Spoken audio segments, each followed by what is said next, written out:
lilladzati. Hikmah di khitan itu adalah supaya enak. Enak apa? Enak berhubungan. Karena kalau belum di khitan itu ada yang terhalang urat-urat sarafnya, sehingga kalau di khitan urat sarafnya langsung bertemu dengan urat saraf yang ada di perempuan. Anak kecil mau nyahuan, dia mau urusan 17 tahun haluhur kahanap. Karena orang yang sudah menikah itu pasti paham bab ini. Karena hikmah khitan adalah lilladzati, supaya enak. Karena kalau udah nikah mah ya bisa merasakan apa yang namanya itu enak. 17 tahun haluhur kahanap ya. Orang yang udah menikah mah itu semua gerakan pasti diulik, dipelajari, mulai dari gerakan bangkong sapintrong, gerakan lele ngajeng jehe, gerakan ajul gedang, solenang bedil, aya gerakan cair kasaatan, aya gerakan gereyem nilem, aya gerakan gunung rugrug. Apa gunung rugrug? Saking motana pamajikan jeung salaki maruragan tina dipan. Makanya dari sekian banyak hikmah di khitan itu ada 3 hikmah khitan yang sangat menonjol. Yang pertama adalah lit toharoti, supaya mempermudah bersuci. Hikmah di khitan itu adalah supaya mempermudah bersuci. Untuk laki-laki setelah di khitan kan tinggal helmnya yang tersisa. Jadi saat beres kencing tinggal basuh saja, selesai. Ada dengan air bisa bersuci dengan air. Tidak ada air bisa istinja dengan batu. Tidak ada air, tidak ada batu, ada tisu boleh dengan tisu. Nanti sempurnakan dengan air. Tidak ada air, tidak ada batu, tidak ada tisu, ada tembok ulan alit karena tembok beres. Yang kadek di ulan alitnya karena tembok anu rata, ulah anu keserat. Jika mau bisa dipakai dulu. Litoharoti, supaya mempermudah bersuci. Dari sekian banyak hikmah bersuci pula, ada yang namanya sunnah saat kita bersuci. Untuk laki-laki selesai membuang air kecil disunatkan itu kemaluan ditekan-tekan sehingga air seni yang tersisa itu bisa keluar semua. Tidak ada yang tersisa saat membuang air seni. Bahasa Sunama dibesot gitu, diperut, tapi lain sigah meureut pakaian anu dipoekeun. Bukan kayak menjemur pakaian, tapi dilesot gitu. Dikitu-kitu biar gak ada yang tertinggal. Untuk perempuan itu sunat setelah dia membuang air seni, setelah kencing dia itu menekan paha 3 kali. Hanya kal tinggal ibu-ibu. Dan dia mau untuk para suami bisa diajarkan ke ibu-ibu yang selama ini kencingnya mungkin belum benar gitu. Jadi hari awe pan mecara tersigah kieu. Wes walaupun suaranya berbeda. Kalau untuk gadis suara kencingnya itu seprit. Kalau udah punya anak 2 suaranya beda, Coca-Cola. Kalau suara kencing udah nenek-nenek, nah, selesai kencing perempuan itu ini sunat. Biar nggak ada yang tersiksa ditekan 3 kali. Sekali diajret bener. Nah 3 kali itu dengan ulah tarik ting bisi kadengen ku incu. Eta sunat siga teu sapira padahal sunnah.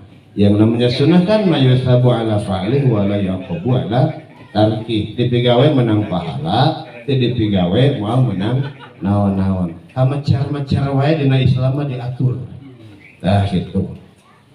Makanya diusahakan kita pun kaum laki-laki kalau kita kencing selama masih bisa jongkok ya jongkok, karena sunahnya jongkok. Walaupun misalkan di suatu masjid disediakan tempat kencing untuk yang berdiri, itu mah untuk yang daruroh yang pakaiannya pakai lepis atau pakaiannya atau celananya celana yang keras. Kalau kita pakai sarung kan enak jongkok gitu kan. Karena apa? Kalau kita berdiri itu termasuk orang yang membangkang. Nabi mengatakan arba'atu minal jafai, arbaun minal jafai. 4 orang yang dianggap membangkang kepada Allah Subhanahu wa taala. Di antaranya adalah ayyabula rajulu wa huwa qaimun. Dia seorang laki-laki yang kencing sambil berdiri. Yang kedua, ayam sahaja bahatahu qabla ayyafrugha minas salati. Yang membangkang itu ialah orang yang sholatnya belum selesai, dia sudah mengusap dahi. Kalau kita suka kunut, orang yang kunut itu beres kunut tidak usah diusap ini, biarin aja langsung beres kunut wasallallahu tidak mengusap dahi, selesai. Karena itu kalau mengusap dahi termasuk membangkang. Kemudian ayasma'ani da'a walam yatashhada kama yaqul muadzin. Orang yang mendengar adzan tetapi dia tidak mengucapkan apa yang disampaikan orang yang adzan tersebut. Maka walaupun kita misalkan tanggung ada obrolan, kita dalam hati menjawab apa yang disampaikan oleh muadzin. Apalagi lebih baik memang lebih baik selalu meniru apa yang dikatakan muadzin. Kemudian yang keempat adalah in dzukirtu indahu wa lam yusalli alaihi. Ketika mendengarkan nama baginda Rasul, dia tidak mengucapkan salawat kepada baginda Rasulullah Sallallahu Alaihi Wasallam. Bahwa orang yang diucapkan Nabi besar Muhammad lantas dia tidak membaca Sallallahu Alaihi Wasallam, itu kata Nabi termasuk membangkang. Bedegong teh gitu kan. Ada bedegong teh dipikang ewa Gusti Allah. Na'udzubillahi min dzalik. Kembali lagi kepada yang pokok, hikmah di khitan adalah diantaranya untuk mempermudah bersuci. Yang kedua, lisihati. Hikmah di khitan itu adalah supaya sehat.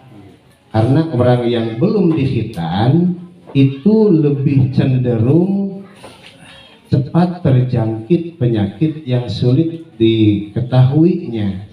Biasanya anak kecil yang belum di khitan, kemudian dia kelamaan menunggu misalkan tidak terperiksa kemaluannya, biasanya itu ada benda yang sebesar beras warnanya putih di ujung kemaluan anak itu, dan itu bisa menjadikan bibit penyakit. Maka ketika dikhitan hilanglah yang akan menyebabkan penyakit itu. Lisihati. Kemudian yang ketiga adalah lilladati. Hikmah di khitan itu adalah supaya enak. Enak apa? Enak berhubungan. Karena kalau belum di khitan itu ada yang terhalang, urat-urat sarafnya, sehingga kalau di khitan urat sarafnya langsung bertemu dengan urat saraf yang ada di perempuan. Anak kecil mau nyahuan, dia mau urusan 17 tahun haluhur kahanap. Karena orang yang sudah menikah itu pasti paham bab ini. Karena hikmah khitan adalah lilladati, supaya enak. Karena kalau udah nikah mah ya bisa merasakan apa yang namanya itu enak. 17 tahun kalau kahanap ya. Orang yang udah menikah mah itu semua gerakan pasti diulik, dipelajari, mulai dari gerakan bangkong sapintrong, gerakan lele ngajeng jehe, gerakan ajul gedang, solenang bedil, aya gerakan jair kasaatan, aya gerakan gereyem nilem, aya gerakan gunung rugrug. Apa gunung rugrug? Saking motahna pamajikan jeung salaki maruragan tina dipan. Saking motahna gerakan gunung rugrug.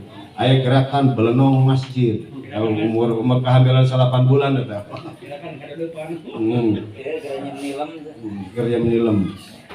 Lilladati, supaya ladat, supaya. Kembali lagi bahwa khitan itu yang pertama disyariatkan sebagaimana firman Allah, summa auhayna ilaika anittabi'a millata Ibrahim hanifa. Kemudian kami wahyukan kepada Muhammad supaya mengikuti milah Ibrahim. Milah itu ada kebiasaan, sunnah yang dilakukan oleh baginda Nabi Ibrahim alaihissalam. Mana diantaranya yang tadi, wa idh qala Ibrahim rabbuhu bikalimatin fa'atammahun. Dan ketika kami menguji Ibrahim dengan beberapa kalimat fa'atammahun, maka Nabi Ibrahim menyempurnakan daripada apa yang diperintahkan oleh Allah Subhanahu wa taala.